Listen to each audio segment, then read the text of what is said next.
దైవ మర్మములు. మరియు నీవు 10 తెరలతో ఒక మందిరమును చేయవలెను. నీల, ధూమ్ర, రక్త వర్ణములు గల పేనిన సన్నపు నారతో వాటిని చిత్రకారుని పని అయిన కెరూబులు గల వాటినిగా చేయవలెను. నిర్గమకాండము 26వ అధ్యాయము 1వ వచనము. ప్రత్యక్షపు గుడారమును కప్పు తెరలను జాగ్రత్తగా గమనించుడి.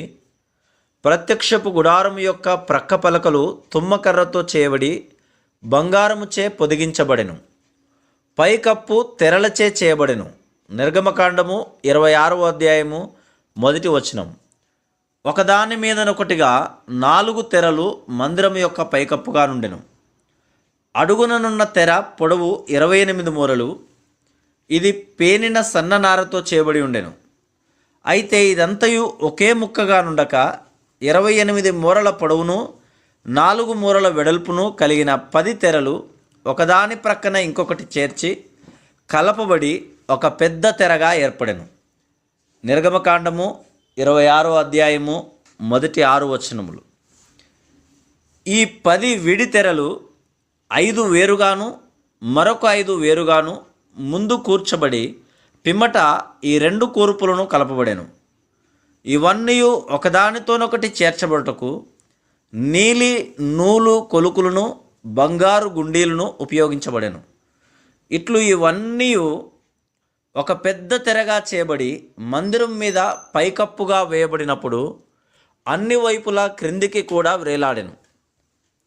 ఈ విధముగా అవి మందిరం మీద ఒక గుడారం ఆయెను.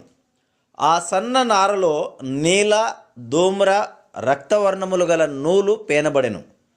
దాని మీద చిత్రకారుని పని అయిన కెరూబులు చేయబడి ఉండెను. అడ్డతెరను మరియు మందిరపు ద్వారముందు వ్రేలాడు తెరను, ఆవరణం యొక్క గుమ్మము మీద వ్రేలాడు తెరను కూడా ఈ వస్తువులతోనే చేసిరి. ప్రతి చిన్న వివరము నుండి కూడా ప్రభు అయిన యేసుక్రీస్తును గూర్చి నేర్చుకున్నటకు పాఠములు కలవు. 2వ వరుస తెరలు మేక వెంట్రుకలతో చేయబడి ఉండెను. నిర్గమకాండము 20వ అధ్యాయము 7-13 వచనములు. ఈ 2వ తెర 11 తెరల కూర్పు. ఇవన్నీ ఏకముగా మందిరము యొక్క గుడారముగా నుండెను. 3వ వరుస తెరలు ఎర్ర రంగు వేసిన పొట్టేళ్ల తోళ్లతో చేయబడి ఉండెను. వీటన్నింటి మీదుగా సముద్ర వత్సల తోళ్లతో చేయబడిన తెరలు ఉండెను. నిర్గమకాండము 20వ అధ్యాయము 14వ వచనము.